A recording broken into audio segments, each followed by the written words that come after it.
Hello दोस्तों, आप सबका स्वागत है aoneTech में। मैं हूं इंदू। आज मैं अनबॉक्सिंग करने वाला हूं एक मॉनिटर का जिसका ब्रांड है इंटर।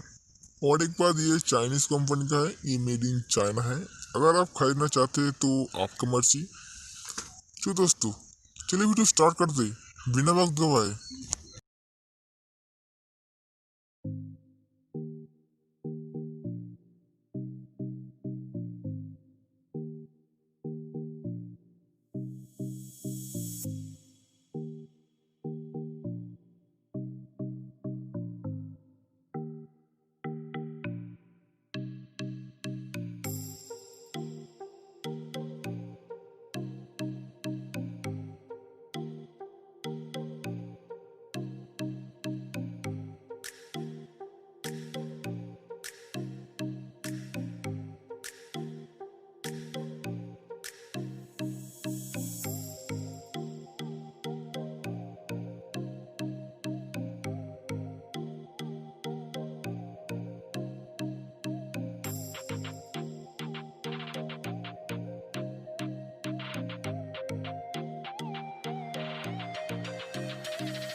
तो वीडियो में आज के लिए इतना ही। अगली बार जरूर मिलेंगे। और वीडियो अच्छा लगा तो लाइक, सब्सक्राइब, कमेंट करके जरूर जाना। Good bye friend.